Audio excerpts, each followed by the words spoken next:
And now, Jalen and Jacoby on ESPN Radio. When I pop the trunk, head to death. Worry about my posse getting jumped. Cause if we ever do, yo, TB, pop the trunk. Cause we make a pop the trunk and hit the switch. Now act stupid, I'll pop the trunk. Now give me your boom. He is Jalen Rose. What up, though? I'm David Jacoby. Rest in peace, Pimp C, MC Breed. Shout out. And on the cool check-in. Center stage on the mic. We putting it on wax. It's the new style. We're Jalen Jacoby. What do? We get the people.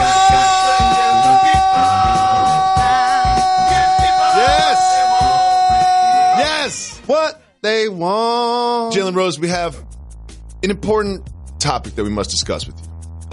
You used to spend a lot of time in Bristol. You were on a lot of different shows there, and you had a lot of different clothing that you wore on the air. You had lockers, numbers never lie. You kept a lot of jackets and ties and button-ups and things like that. And as what happens, you shift working environments from Bristol to Los Angeles to New York, all over the place. Sports Center, Mike and Mike. And when you move like that, you lose items, right? And that happens naturally. You know, things go missing. Not everything comes with you. Every time I've moved, I've lost some things. So you are sitting at your house on October 14th at 8:18 in the morning. I want to make sure I have all the specifics. What happened on that faithful morning? So I'm eating my boiled eggs with a little mayo, a little salt, and a little pepper. I'm watching the Worldwide Leader. I had a remote in my hand. I'm feeling good about myself. Okay. Off day. Okay. And I see one of the best reporters and television personalities in the industry on TV. I was on TV. His name is Tim Kirchin. Oh, Tim Kirchin was on TV. And Shout out. And I'm like, his information is amazing. Then I'm like, his tie is even better. As a matter of fact, that's my tie. So you're saying that Tim Kirchin wore your tie on national television. Can't it just be that he bought the same tie that you bought? When I was in Bristol, I had a cubicle that had multiple suits, multiple ties, multiple shirts, multiple items. When I went to Los Angeles, they shipped me some of the items. I didn't get all of them. Can't he just buy the same tie that you bought? It was a custom-made tie. It was a custom-made tie. So there's only one of these ties in the world, and you're saying that Tim Kirchin wore that tie. So if there's only one of these ties in the world, you're essentially accusing Tim Kirchin of being a tie thief. Do you know who we have on the show? No, Tim Kirchin, ladies and gentlemen. No, y'all didn't. That is Tim Kirchin right there. Thank you so much for doing the show. Tim Kirchin, I know that you have heard these accusations. You've been called a tie thief on national television. Oh, no. Tim, how do you respond to these accusations? Well, this is like the dumbest thing I've ever been a part of. Thank you. First off, Jalen and I have nothing in common when it comes to being cool. He's like the coolest guy ever. I'm like the least cool guy ever. I'm pretty sure we don't shop at the same store. This is the tie in question. I know where I got this. I got this where I get all my stuff at Nordstrom for kids. So I don't think that Jalen and I didn't steal Jalen's tie, and I certainly wouldn't go to the cubicle of a guy who's 6'8", basically 2 feet taller than me to steal a tie. I would need somebody shorter. Okay. So basically what you're saying is you shop at Nordstrom for kids, and that's where you bought that tie. It is not a tie that you just happened to find around the Bristol campus. Jalen Rose, he's saying that he bought that tie. How do you respond, sir?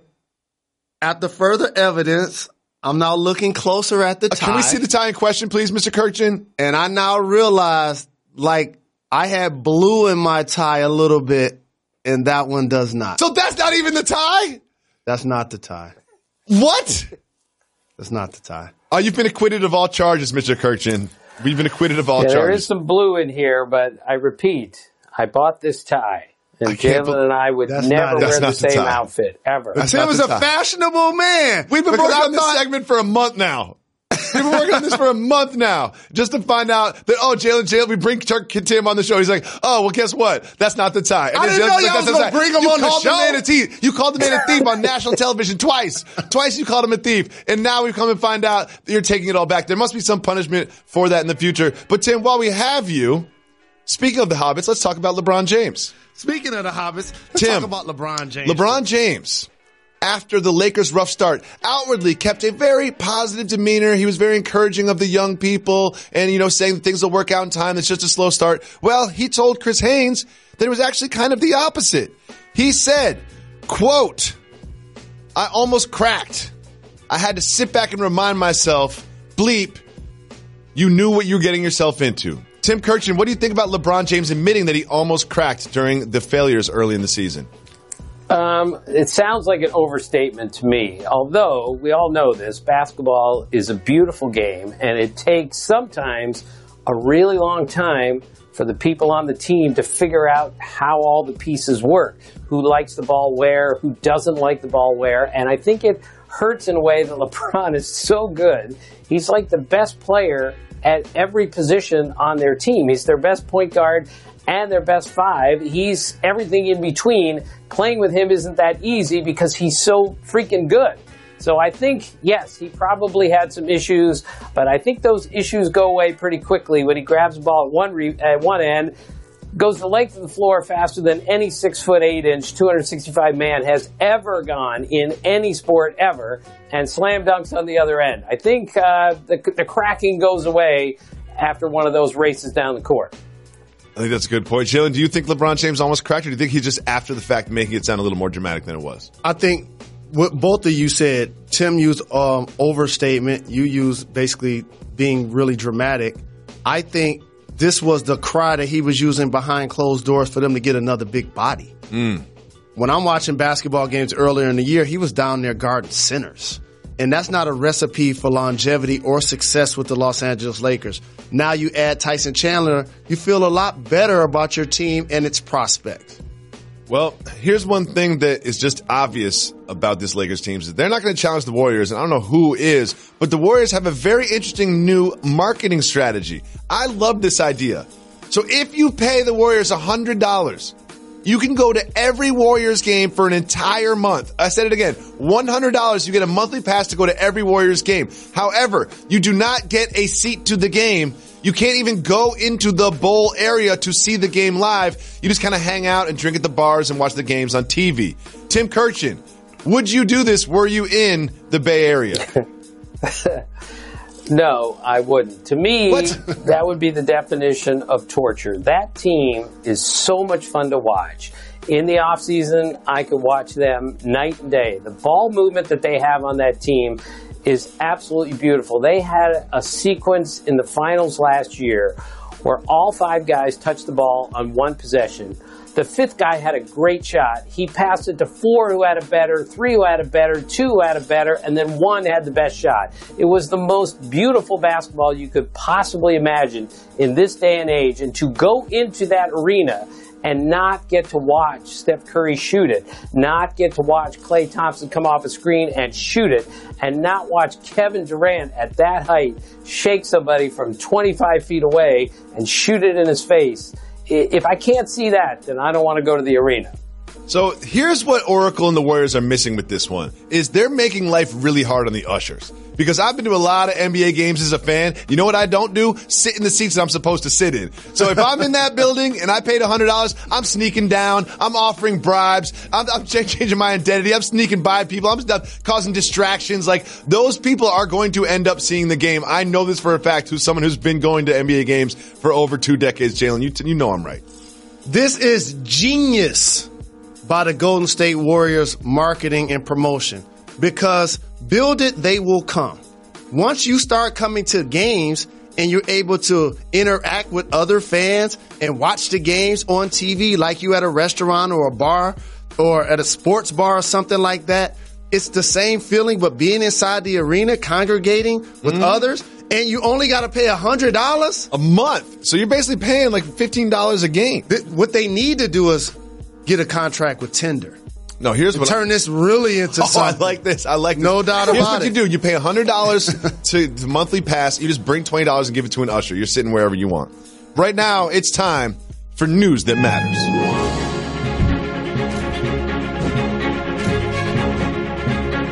Tim and Jalen have some very important information. Samsung is at the forefront of television technology. They build like the screen that curves and all of that. Now they have this.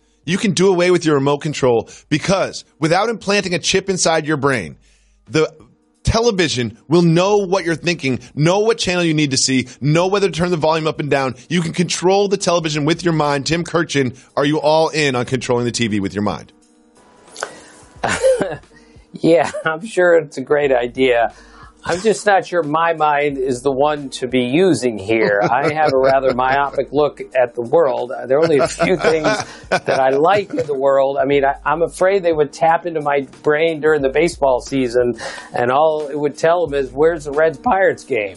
And in the off-season, all I would be thinking about is, where's there a basketball game on TV? Because it's pretty clear with my pathetic little life that all I really care about are baseball and basketball. I don't watch movies very often. I'm not big on TV anymore. I used to be when I was a kid. So, yeah, I think you could read my mind, but it would be about as easy a mind as there is to read. Baseball or basketball games, that's about it for me. If we could read your mind, would I know if you were lying about that tie? Of course, I'm not lying about the tie, and it's a really short tie, too. If you saw it up close and you saw me put it on, you would see that it's really short on me. If you put it on a 6'8" guy, it's going to look like a bow tie. So there's no chance that I stole that tie from Jalen Rose. Why would I do that? Do you really shop at Nordstrom for kids? Is that what I take? There is no such thing. I was just trying to make fun of myself. We really appreciate that. And I want to apologize on behalf of my co-host for twice now accusing you of being a thief on national television. You're always welcome to come back, especially if you have any counter accusations against Mr. Rose. Well, thank you, fellas. I enjoyed it. Thank you. Anytime. Let's get to people they want.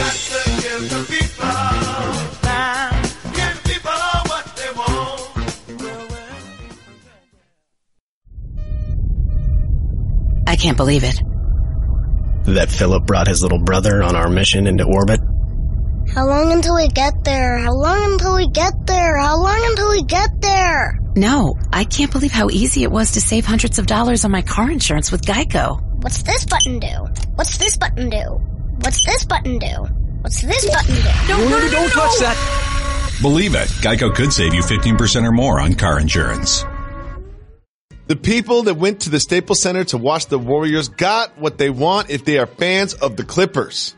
It was a late night game. I was asleep, but it was going down in the Staples Center. There's Steve Kerr drawing up a play. And they were hitting some shots. The furious comeback from the Warriors. They had 11 straight to tie the game at the end. Lou Will tries to win the game off the front line. Draymond's got it, clapping his hands. You see KD clapping his hands there. Draymond still got it, fumbles it, and then in the huddle afterwards, a little skirmish, a little war of words between two heated Warriors players. In overtime, KD fouled out, and the Clippers went on to win. Jalen Rose, what do you make of this heated exchange between KD and Draymond at the end of the game? We talk about this a lot on successful teams or in great situations where people respect one another and they trying to get to a common goal. When somebody makes a mistake, people own it. My bad. Play on. On a struggling team, it continues to foster. I didn't see Draymond saying my bad after that, though. But that's not going to happen in this situation. Why not? This is not going to be something that one of the guys holds a grudge against one or the other. It was actually what you saw, a bad basketball decision by Draymond Green. And it wasn't about the fact that he didn't just give it to KD, which was the first problem. Sure. Is that when he advanced to basketball, the spacing was terrible. There was 4 Clipper defenders in the way. Try to dribble to his left there was between nowhere two people. to dribble. There was nowhere to pass. And then when he looked towards the left, there was nobody over there anyway. That person was in the back. That was KD. So in that situation, I don't think about what people say. I think about what people will do. And if that ever happens again, and it's 6 seconds to go, and he grabs a rebound, the first thing he's going to do is look for KD if Steph's not available. You don't have to look for KD. KD's clapping with his big 7-foot arms. He's yelling at him to give up the ball. And if you're Draymond Green, let's just flip the coin a little bit.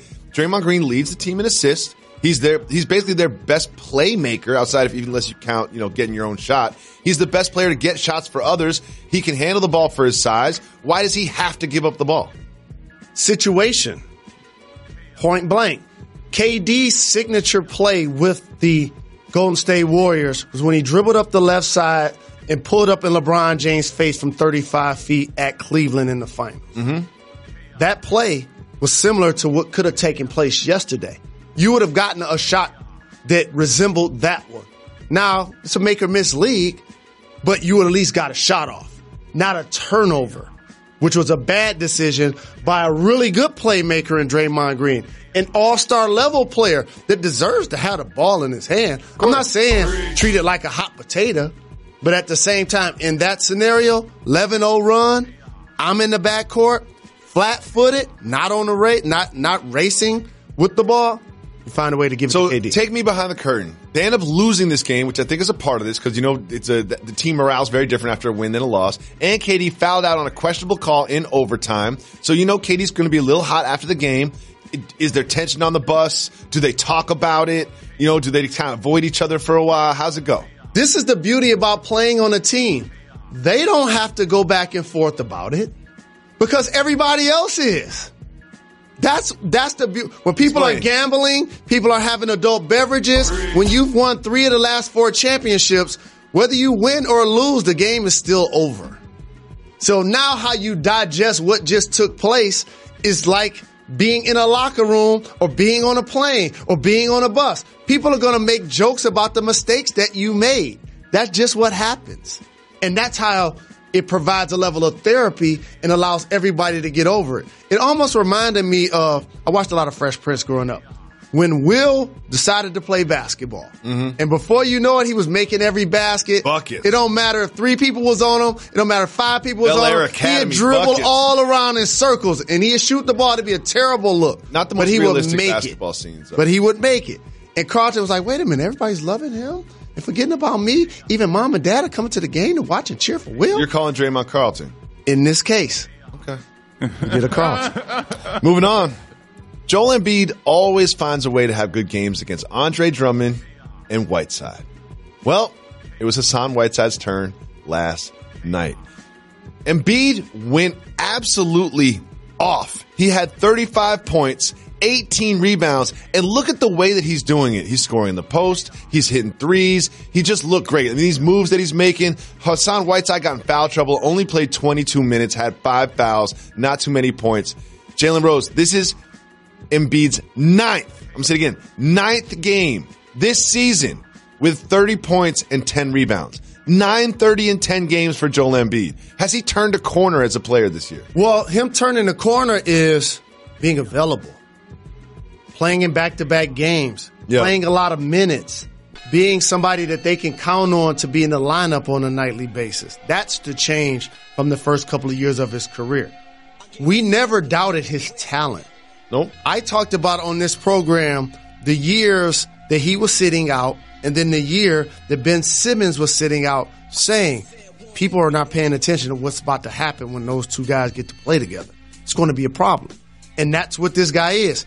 He's a freak of an athlete because at his height, with his bulk, it's one thing to be able to post and turn over both shoulders and be able to face up and shoot the ball, but it's a whole other thing to be at the 3-point line, dribble handoffs, step backs, making threes, and actually efficient with it. He makes tough threes. Like, shout to Brook Lopez, made a bunch of threes, but a lot of those are just kind of like catch and shoot threes. Like, Embiid makes step backs, he up fakes threes, and then creates space, and then shoots threes. Like, he does things from 3. Like, 7-footers can shoot threes now, I get it, but he shoots like guard-like 3-point shots. And I appreciate the fact that he's strategic with his battles that he's picking.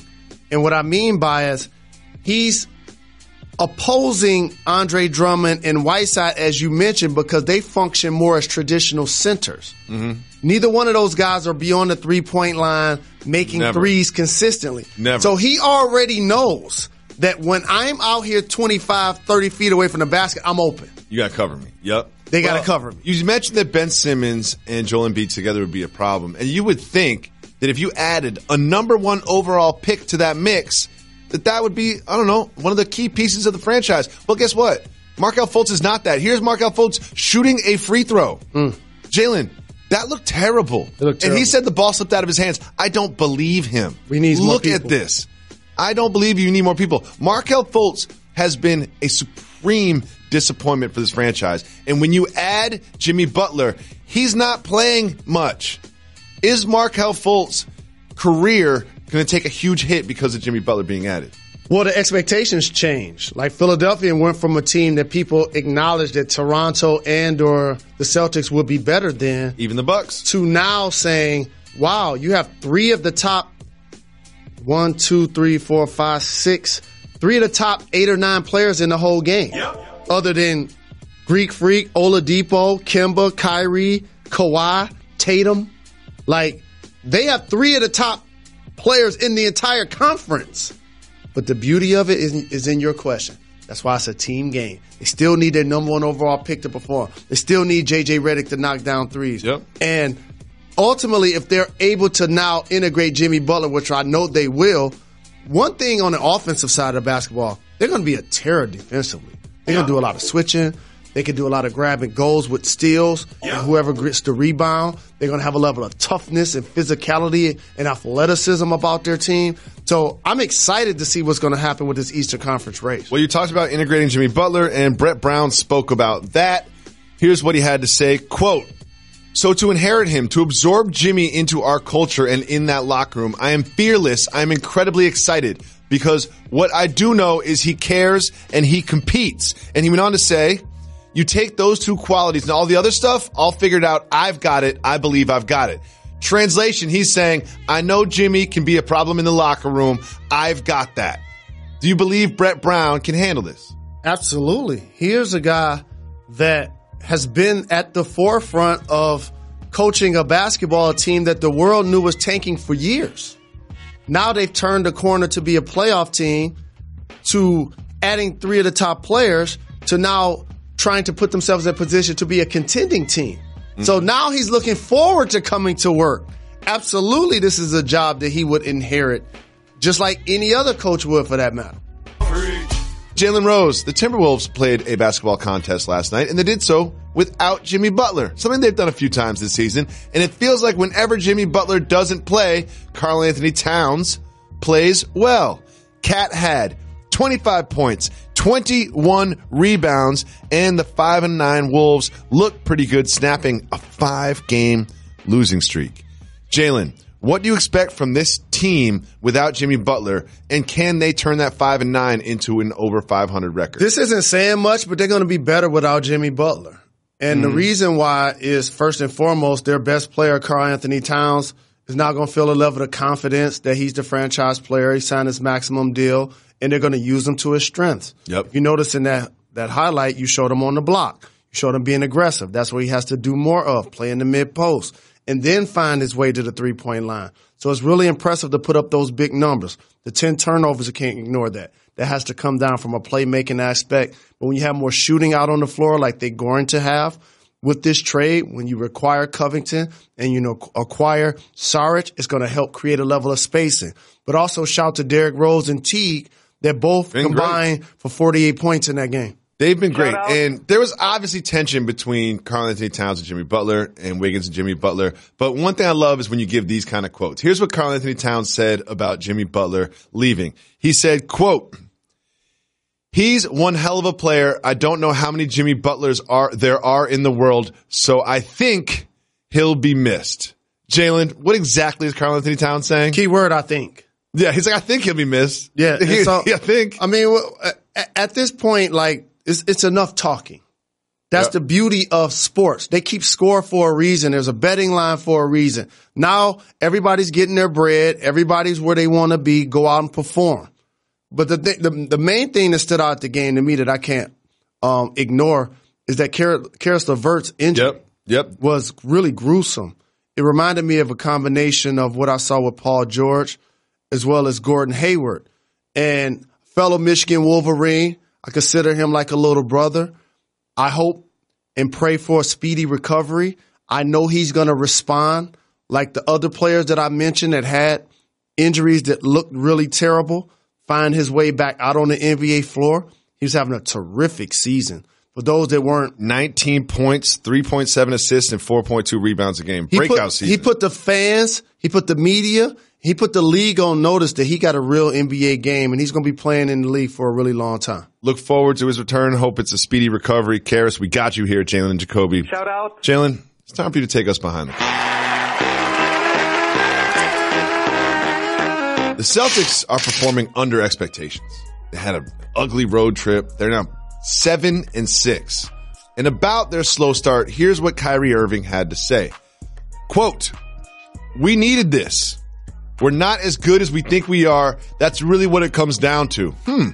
The excitement is done. It's just real basketball now. It's not the potential of the team or where we'll be at the end of the season. It's right now and taking care of what's in front of us." Jalen Rose, take us behind the curtain. What does he mean by that? He's speaking facts. This is the only time this group of Boston Celtics is going to be able to play together. And Marcus Smart re-signed. Rozier has the potential to be a starting point guard. Gordon Hayward is struggling. And Kyrie Irving has been dynamic, but when he's at his best, it's high point, high efficiency, high dribble, not necessarily a lot of ball movement and high assists. So it deviates from a normal flow that the Boston Celtics played with last year that has caused indirectly, not on purpose in any way, shape, or form. If I was building a team, I can't name 12 players I'd take over Kyrie Irving. But with that being said, players like Jaylen Brown thrived off of that ball movement. Even Hal Horford thrived off of that ball movement. And it seemed like they're not getting the same opportunities based on that style that the team is using. So when someone on your team says we're not as good as we think we are, what does that mean to you?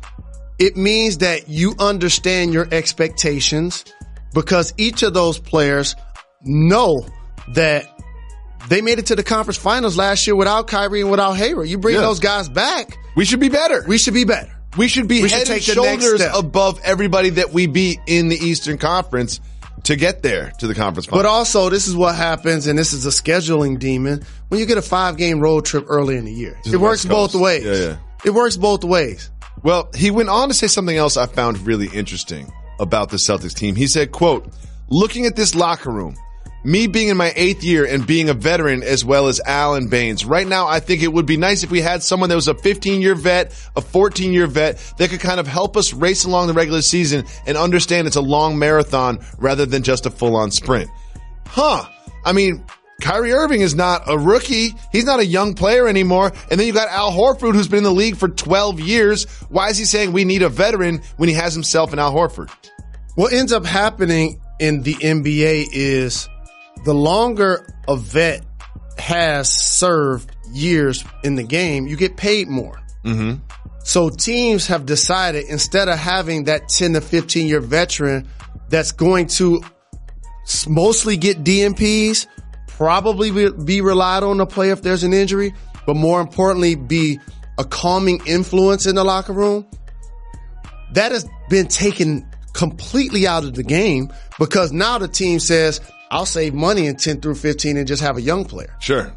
And so what he's talking about is the dynamics of a day-to-day grind of a young basketball team navigating expectations. And what he said was spot on. But what about assistant coaches? And if I'm Al Horford, do you take it a certain way? You're like, we need a vet? Like, I'm a vet. He mentioned Al.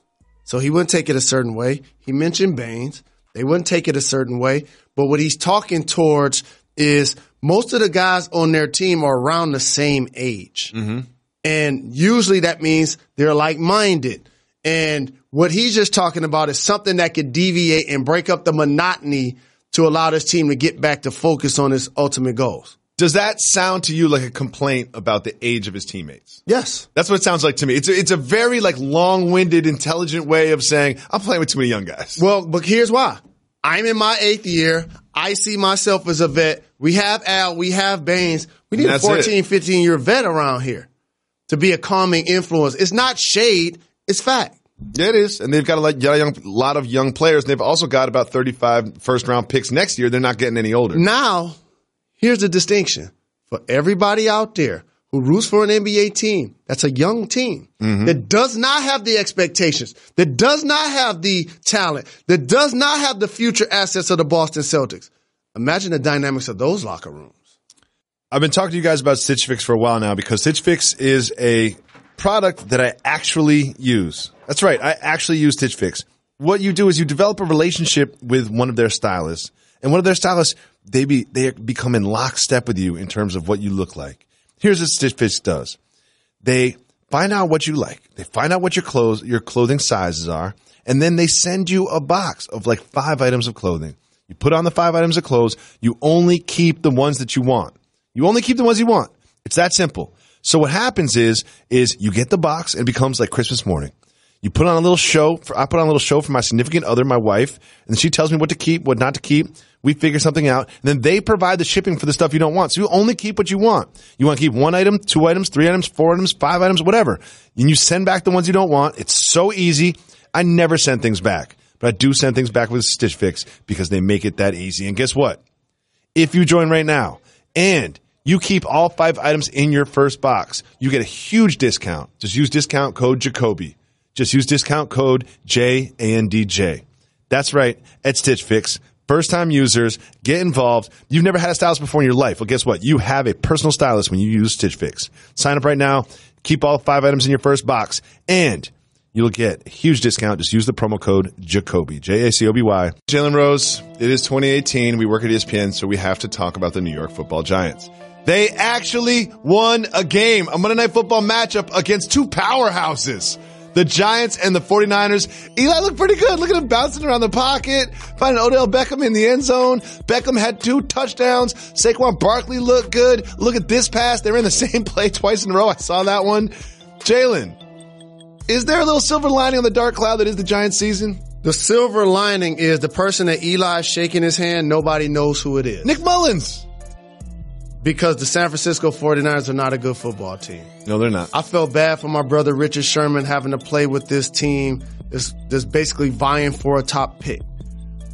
The Giants are a talented group offensively, and they're a perfect example of trying to build your squad through the skill players isn't probably the smartest way. Mm-hmm. Look at their division. If you were going to talk about who has the most talent, just sheer talent. No question. You would say the Giants have more than Philly, Washington, and Dallas. Maybe combined. But why the last couple of seasons have all of those teams been better than them? Because Eli Manning is not that good. The line is not that good. The substance, the lines, correct. And so for that, I'm not surprised clearly that Odell caught 2 TDs. Saquon Barkley is terrific. Sterling Shepard caught the game-winning touchdown. But we know what's going to happen, right? You know what's going to happen, right? Can I just break some news? You know what's going to happen. Oh, you're going to break some news right now? You know what's going to happen. You're going to break some news? What's going to happen? They're going to bench Eli. For the guy that ran over the cop. They're going to bench Eli. For the guy that ran over the cop. They just didn't want to do it because that guy had just gotten in trouble. Yeah. Now, for those that haven't been paying attention, for national media consumption, he's been in trouble with the law a couple of times. Mm-hmm. For some reason, we just don't talk about it. So I think later in this year, as soon as they dream of Eli struggling, like he might stumble coming out of the tunnel, they're going to bench him. We know it's going to happen. This is last year's their starting quarterback. Is this Eli's last year in the National Football League? No. He's a Manning. He can play as long as he wants. So you think he's going to play in a different uniform next year? Yes, if he wants to play. Huh. Well, I know a team that needs a quarterback. The Buffalo Bills. It's the end of an era in Buffalo, Jalen Rose. It's a sad day. It's the end of an era. Nathan Peterman has been released by the Buffalo Bills.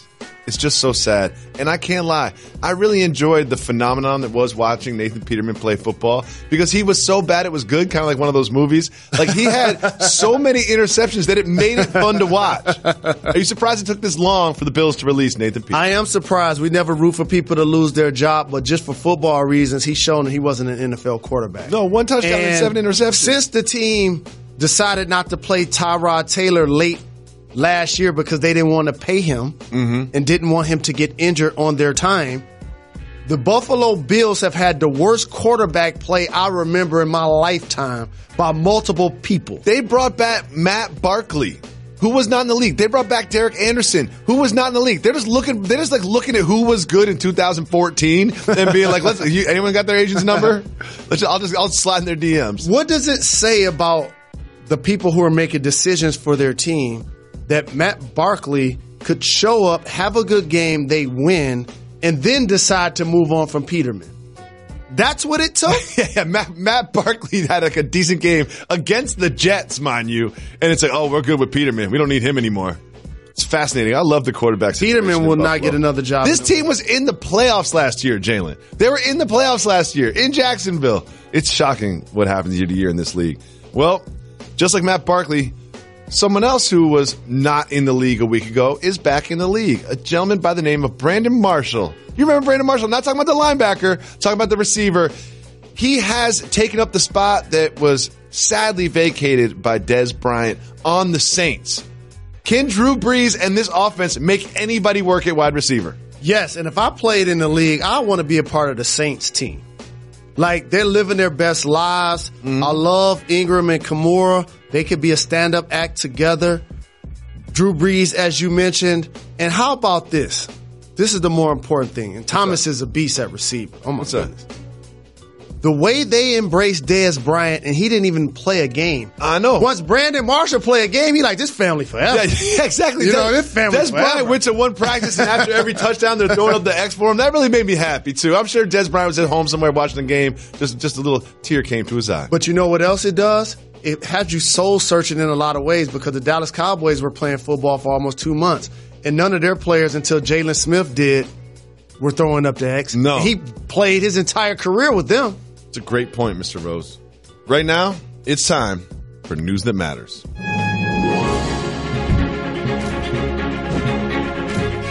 Jalen Rose, you were recently married, right? Yes. This gentleman right here is also recently married. His name is Akiko Kondo, and he married a hologram. That's a hologram right there. No. He married a hologram. And it's a hologram of a 16-year-old virtual reality singer named Hatsune Miku. So not only did he marry a hologram, he married a hologram of a 16-year-old virtual reality singer. And Jalen, he had a ceremony. 40 people showed up to this wedding. He spent almost $18,000 on the ceremony to get married to a hologram. His mom did not show up. I did the research. Jalen Rose, what do you think about this man marrying a hologram? I'm trying to think of what's worse. Him marrying a hologram or 40 people showing up to watch it. I thought that too. That seems like 39 people too many. Also, do you know what's the worst thing about this whole thing? Dog, fine. You're going to marry a hologram. That's okay. Don't marry a hologram of a 16-year-old. It's like he was sitting around being like, what could possibly be creepier than marrying a hologram? Marrying a hologram of a 16-year-old. Oh, I got it. And paid $17,500. He must have a lot of money. He must have a lot of money because the hologram. Because you know what wasn't happening? It wasn't like the hologram was like, I need more flowers. I need this to be beautiful. I need lobster. What does it take to be quantified as somebody that's just a pedophile? That's what this is. It seems like that. If you could marry a hologram of anybody on the planet. Are you going to marry a hologram of Giselle Bundchen or marry a hologram of Halle Berry? No, I'm going to marry a hologram of a 16-year-old virtual reality singer. Somebody need to introduce him to something. YouTube. What? Carmelo. Melo. Mr. Anthony. Lala's husband. Hall of Famer. What? Perennial All-Star. Banana boat brother. But he smartly didn't get on. He didn't get on the boat. He didn't get on the boat. That was a vet move. Well, he's looking for a boat now. The latest is that his reps are exploring possible landing spots for Carmelo Anthony. What? Certainly seems like his days in Houston are over. What? Kevin Pelton, our colleague, wrote a column, and it said he was going to explore some potential landing spots for Carmelo. And really, it was just basically the 76ers. What? Jalen, a lot of questions. Before we get to what's going to happen next, what's happening now with Carmelo? What's he emotionally dealing with? So this is always tough because usually as athletes, unlike most professions, can't do it forever clearly, but yet you're still very young and hope to live a long life after your career. He's in his 30s. He's like 36 and people are telling him you can't do your job anymore. It's correct. Like, I'm 36. If you're an accountant or something, you can do these jobs forever. Of course. As long as you can wake up, breathe, and have your motor skills. So what ends up happening is as you get older, you don't get a chance to pick the ending. Only a couple of great players can do the Kobe Bryant, score 60 after the team just been in the lottery 5 years. Or do the Peyton Manning, we got a great defense, I'm managing the game, win the Super Bowl, walk off into the sunset. Or do the Barry Sanders, like, my team's not good enough, I'm a legend, I'm just going to get out of here. Correct. Usually the game ends. Usually the game decides when it's over. Has the game decided it's over for Carmelo? Carmelo is not done physically. He can still contribute to a box score. But what you have to do is adjust mentally and emotionally to reinventing yourself. And that's a humbling process. Sure. You have to take the guy in the mirror and say, whatever you used to be in Denver and or New York and or somewhat in OKC, you can't laugh and joke when people say about you coming off the bench anymore. 34, right? Which is not that old. You got Vince Carter in the league, 41. Dirk in the league, 41. But there's not too many players left from his draft class. You got Dwayne Wade in the way out, and LeBron James is obviously just LeBron James. So what is he dealing with in Houston? Like, why did this go south? I really thought this was going to work out. I thought he was going to be on this team all year long into the playoffs. It was a no-win situation as you... Was it, though? Look at it in hindsight. Here's why. Because they were going to be worse record-wise. They weren't going to have the best record in the league. Last year. They definitely were going to be worse defensively. Yes. And if he doesn't put up numbers and shoot efficiently in the games where, unfortunately, Chris Paul got suspended, anticipate that happening. He had nothing to do with that. James Harden got hurt. Carmelo had nothing to do with that. But he was in uniform. And so now when you go to play at OKC and you're 1 for 11 against your former squad, you're in the game. And then after the game, you're soul searching in your locker. You're like, it's got to hurt. Is this how far I've fallen?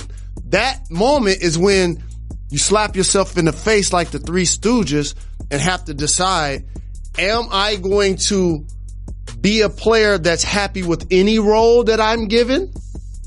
Or have I had enough because he's a Hall of Famer? I think he still wants to play basketball. Can this have a humbling effect on him, how it went wrong in Houston? And can he then look in the mirror, say he gets signed with the Sixers or wherever, can he then accept a lesser role and change his spot on the roster?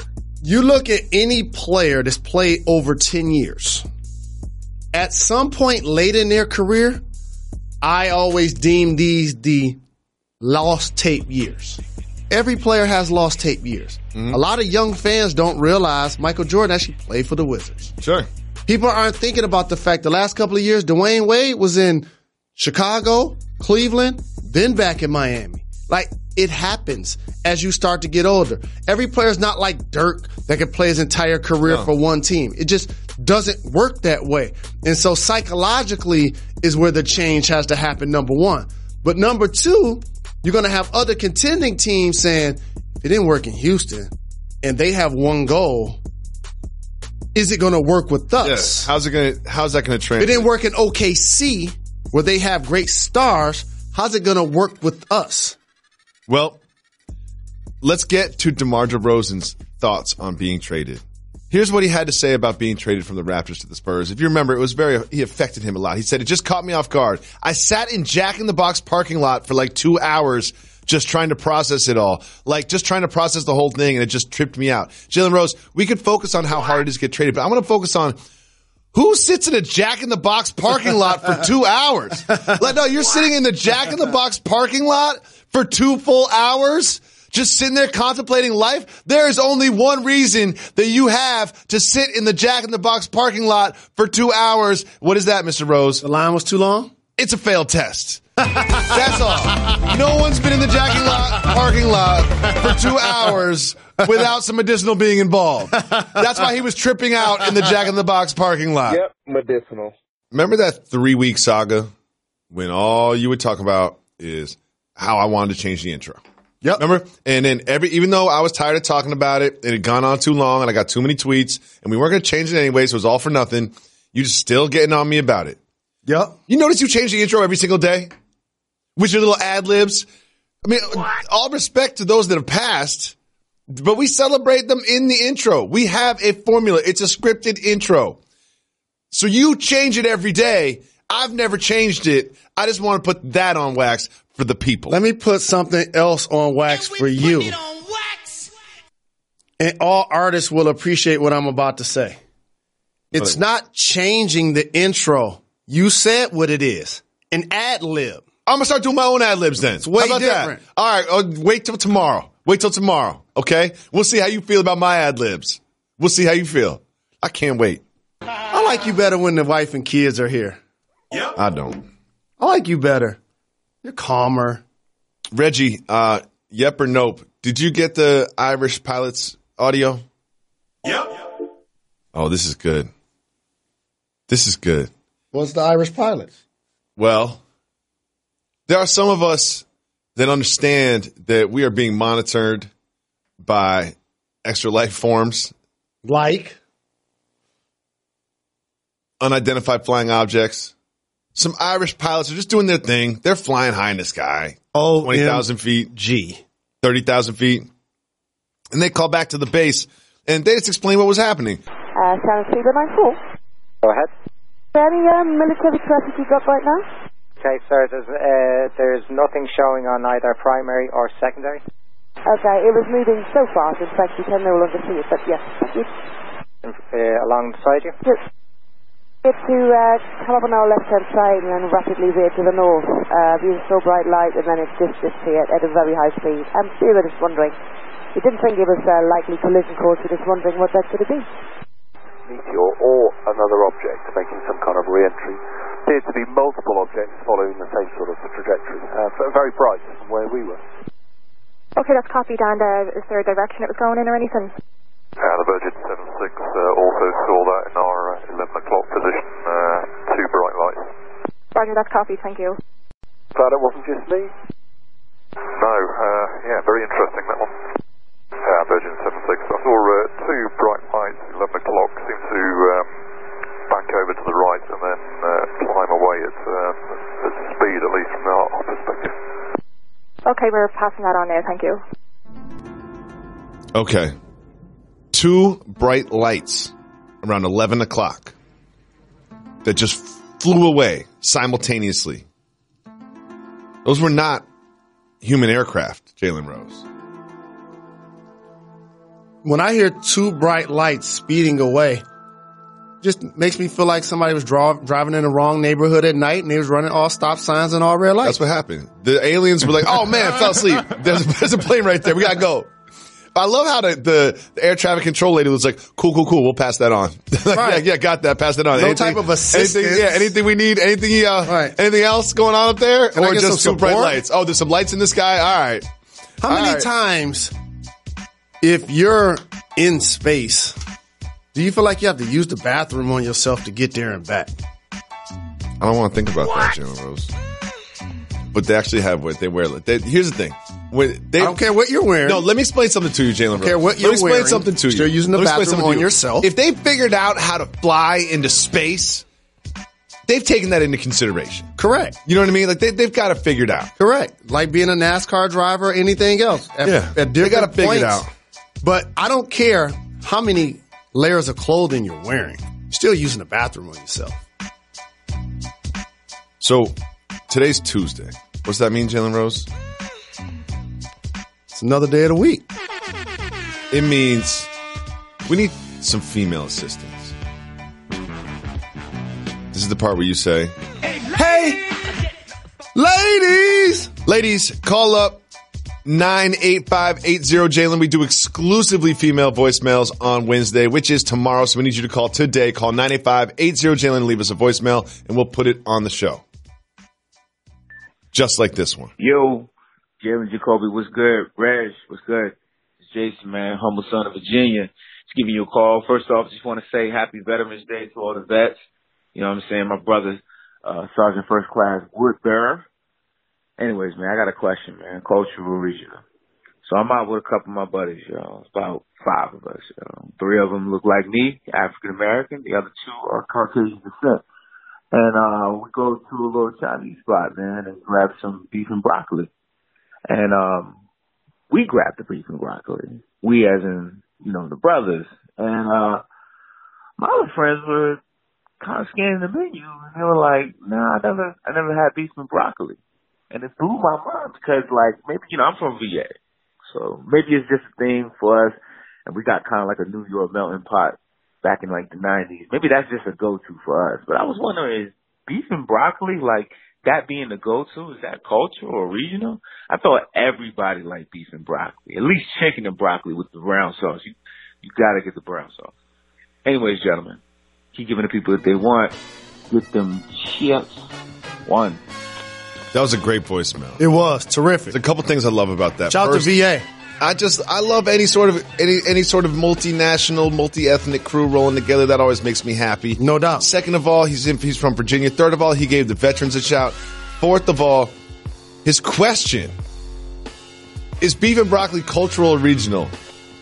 Beef and broccoli is universal. Preach. Beef and broccoli is a top 5 dead or alive Chinese food order. It's just that simple. It's just that simple. And let me tell you something. Reggie, I gotta tell you, take you behind the curtain. I gotta take everybody behind the curtain or something. Reggie said in my ear while we're talking about aliens, because he doesn't want to talk about aliens just as like you don't want to talk about aliens. No. Reggie in my ear goes, "We got a real good voicemail."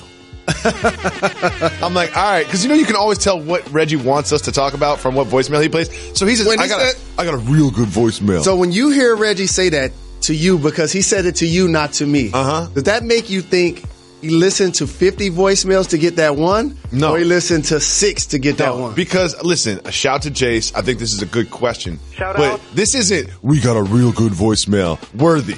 You know what I mean? What? It's a fine question, but it's a question about a menu item on Chinese food. You know what I mean? Chinese food is universal. What? And now, see, this is why Reggie doesn't get a mic. Because he's in my ear just hollering right now. This is why he need a mic. No! This is why Reggie need a mic. Reggie, you can play this role, Jalen. You can play this role, but you don't want Reggie to get a mic either. Yes, you can play this role. Like once or twice a month, he should have a mic. See how that changed? You see how that changed? Once or twice a month, fine. We can have like every 12th of the month, Reggie gets to talk, but his mic got to have like a counter on it. So once he gets to 2 minutes, once he gets to 2 minutes, like it just turns off. Like you only get so much.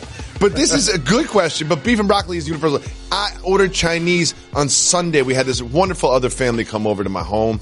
The 2 kids, a grandmom, and a mom and a dad, 5 people. We got 5 people at the house. So we got 10 people coming over to the house. My wife is surely not going to cook for 10 people in the middle of the afternoon. So we get Chinese food. And we got a really good Chinese place that's our go-to around the corner. The only problem is I don't like the beef and broccoli from there. What? So I say to her. So that makes this a good voicemail, Reg. So I say to her. You hear this? No, I'm just saving it with a story. I say to her, Joey, don't order the beef and broccoli from this place. Okay? I was like, everything is good. It's a good Chinese joint. Did Reggie know this story? They got the hot and sour. So this is a great voicemail, Reg. I'm saving your mediocre voicemail, Reg. They got a hot and sour soup with no pork in it, just the way I like it. I love hot and sour soup, acquired taste. And I said, don't order the beef and broccoli. The beef chunks are too big. I like it when they kind of shave the beef chunks down so they're small, not too thick and chewy. Because it's like, not exactly the filet cut of beef that they're giving you with the beef and broccoli. What?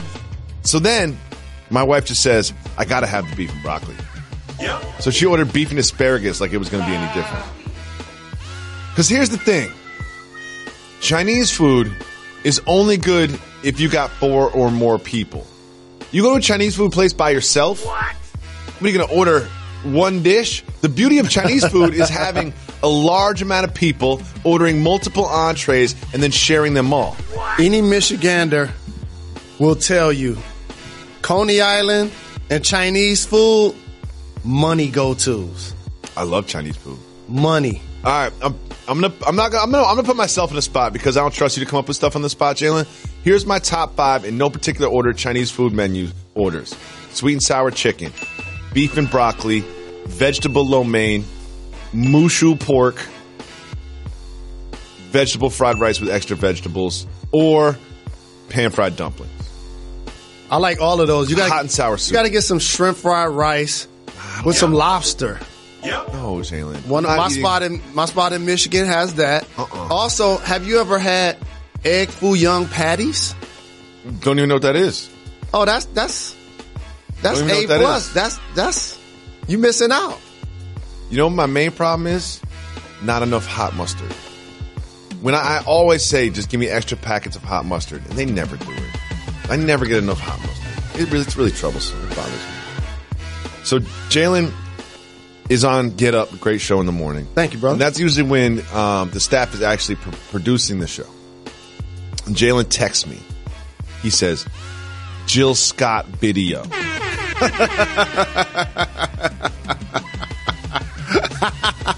I wanted to use it on the show. You wanted to use the Jill Scott video on the show. Just so you know, before that video, just as an artist, I'm a huge Jill Scott fan. Yep. Like, just from the Philadelphia era, they produced so many different artists. Neo-soul, Bahamadia. No question about it. I'm going to make sure I get the list, because if I start naming people, I'm going to forget someone. Shout out. That's how many You've artists. never named people and not forgot someone. That's how many artists that are uniquely positioned. Like, well, Jill Scott Anthony was Hamilton comes to mind. Her show last night, and so what she did at her concert, she was uniquely positioned. So let me ask you this: do you feel like what she did at her concert surprised people? No, she's actually been. I mean, obviously, but those who have been paying attention, she's been doing that for years. She's been doing it for a long time. I know. Yep. But that's why not I feel like everybody we has can the use video. it. That's why you feel like we could use it. Okay. Yep. Okay. She's been doing that forever. Well, what she does do, this is going to deserve a rim shot. She fillets the microphone, but in a very graphic manner. Couldn't you tell that she's been practicing? Yes. She filleted the microphone, but I don't want to talk about her filleting the microphone and putting a lot of care into the action as much as I want to talk about what part of you thought that was good for our television program. Like, I know you want to push the boundaries. You know what I mean? You want to be different. You want to push the limits. What? You know what? We would have to like pull a fire alarm in Bristol. We would have to get a PA in Bristol to pull a fire alarm at the exact same time that was going on. So we had to Sean Payton the game. Here's the part that I felt like could have made the show. Say the video's 60 seconds. Okay. Not the first 30 or 45. Okay. But then the last 15, the TLC, that could make the show. I don't think so. She does a very graphic job of just TLC representing the full experience. The full experience. It was intense. It made me like Jill Scott a little bit more. She's an adult. Yeah, everybody, it's late at night at her show. You know, there's no kids there. People paid to be there. Quincy isn't there. She can do whatever she wants. But that's the thing is, that's her show. On our show, Jalen, we can't do whatever we want. Men perform and do graphic things and grab themselves all of the time. Jalen, I'm not saying Jill Scott should not be doing this at her show. I'm saying we should not be showing it on our show. I disagree. But I do appreciate your contributions. Let's make this a poll question. I do appreciate your contributions. You know what I mean? Because usually it's usually just the rest of the show that people working on the rundown. But you for some reason you want to chime in today and say, let's put porn on the show. Just so you guys know, we've been doing this show for 8 years. And my main contribution to the rundown was I tried to get Jill Scott video into the show. I'm here for the people. Well, we got too hot for TVs. Too hot. This could have been that. First off, it could have been an instructional video. Oh, you still want to talk about this? You think they'll be showing that in college classes? Instructional bits of TED Talk? That's what this is. I'm Jill Scott. Welcome to my TED Talk. Speaking of the Hobbits, let's talk about LeBron James for us. I'm trying to transition to a new topic. You just want to go back to this one, huh? No, I'm done. Okay. I want to look at your phone. Shout to Philly. I want to look at your phone. You definitely. If I looked at your Spotify right now, it's just all Jill Scott songs. Look at your web history, just Jill Scott Google searches. You and Molly going to a Jill Scott concert this Saturday. I got us a date. We going on a date night. They got me up early on Sunday to do fantasy, but I really want to see Jill Scott. She's got some great music. That's hilarious. Shout out to Jill Scott. No doubt. Shout out. So this is a story that, like the Jill Scott video, something that's just, it's not, we can't put it on the TV show because it's just journalistically irresponsible. Well, I'll have to answer emails about it, but we can talk about it on the podcast. Some of the websites that we mine for content that we appreciate, Black Sports Online, sportsgossip.com. Shout out to Robert. We did an interview. I ain't see you posted yet, fam. What's up? What up, though? Shout out. Oh, he did an interview with you? Like a month You ago. took time out of your day to do an interview with Robert Littal, and he just said, you know what, that content's not good enough for this But website. he is an Ohio State Buckeye. No, and I know what happened. He was like, this content's not good enough for this website. How about that? I guess you came up short, I guess. How about that? Wow. I find you interesting, Jalen. That's my guy. For everybody that don't know how I go like deep into the archives to get my information, when I did the research on a current media member's high school statistics, that's where I got them from. BSO. Well, they've been tracking a story very closely as well as sportscosmos.com. And it's not journalistically responsible to talk about on the show, but we can talk about it on the podcast because the executives don't listen to the podcast. NBA players have wives. They also have people that they've dated once, and they have everything in between, just like a normal person. Thank you. Okay? Not just NBA players. Just like a normal person. And women cheat too. Let me put that on wax. Okay. So, a certain NBA player whose name rhymes with Scandon Bingram, who plays in Los Angeles. I saw this story. I've been following. There's a lot of updates. And there's a lady that he's like kind of dating. He's spending time with, I'll call it. I got to say this. Self-esteem moment. If they're making you sit in the upper deck, y'all ain't dating. That's where I'm getting at. No. And there's one lady who's sitting in the lower bowl. And then there's another lady who's sitting in the 300s and then maybe the 200s. But they're going back and forth on IG. What's happening is they're taking pictures of where their seats are and battling over that. Jalen Rose, it's time for you to really take us behind the curtain. Do you think that's a self-esteem issue? Yeah. Like allowing yourself to be disrespected and demeaned and, in theory, be treated like a side piece? Like, hey, men and ladies, if they're not representing you proudly, they're not introducing you to their friends, if you guys have to be in the closet, you have to sneak around in hotel rooms, you have to sneak and delete all of your texts, guess what? That's not a real relationship. No. You're wasting your time and your energy. You're probably having good relations. There's nothing wrong with two young people who they don't have to be in a committed relationship. No. You know what I mean? Like, not everyone's in a monogamous committed relationship. A lot of people are just out there having fun dating. That's part of being young. There's nothing wrong with that at all. Okay. For both sides of the ball. Okay. But when you're going back and forth on IG having a contest about where the tickets are, self-esteem. I don't look at it like that. I do. But my question is, as an NBA player, when you're asking for tickets, can you determine where the tickets are? No. They just give you tickets. No. How does it work? I thought you were talking about the recipient. Oh no, the recipient doesn't make requests. Correct. Yeah, it's a gift. Correct. But can the player say, I need some over here? Just so you guys know, a player 1,000% knows the tickets that they're giving you. Okay. Okay, just like we understand a scouting report, we can look at some numbers on the ticket. It ain't hard. Mm-hmm. This is what you do for a living. This is like somebody going to a grocery store and you picking up an item and them not being able to swipe it and put it on your bill. That's muscle memory. That's easy. Yep. So you're strategically placing those tickets, some that you want near one another. So say, for example, you and your lovely wife were going to come to the game and I was playing. I would want you guys to sit next to my wife. It's great. In Brandon Ingram's case, allegedly, he's separating where he has these individuals sitting. So he's saying one person can sit in the lower bowl and he's going to put somebody else, allegedly, in the upper bowl. Does it say more about him or about the person that's in the upper bowl? Well, again, I'm not trying to read too much into it. You know what I mean? It's like it seems like they're all just like young because he doesn't say this one's my girlfriend, this is my boo, and they're all Instagram official or anything. Like we giving him love. We giving this conversation because he doesn't seem to be in a committed relationship. Yeah, so whatever. He doesn't seem to be be living with anyone, allegedly. He probably is not married to our knowledge. Yeah. So therefore, he can in theory, do whatever he wants to do. Have as many friends as you want at the game. So that goes back to my original point.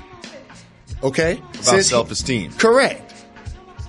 Well, here's the thing, is your value as a human being is not quantified by the number on the row where you sit in the basketball game. Yes, it is. No, it's not. Yes, it is. Whether you sit in the court side or whether you sit in the very top of the building, that doesn't change who you are as a person, Jalen Rose. It creates a pecking order of what I think about you. And I'm not putting my mother in the upper bowl. Why? Because I respect her. Really? Well, I would say this. If I was invited to a game, this happened to me once at a boxing match. You got to think about it. You got to think as a millionaire. This happened to me once at a boxing. You got to think as a millionaire too. I was invited to a boxing match, and it said row AA, and it was at the Kodak Theater.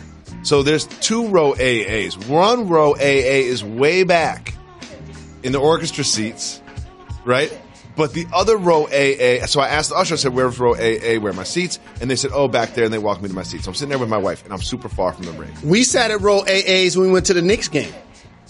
That was a row AA. I know exactly what you mean. The story. Those are owner tickets. So in this Kodak Theater, row AA is far away. So I'm sitting there with my wife, I'm like, I didn't really expect it. It wasn't a big fight. I'm like, I didn't expect it to go like this. Like, this is a little odd. Like, my homeboy said he was going to invite me. You know, I'm like, it's an ESPN fight.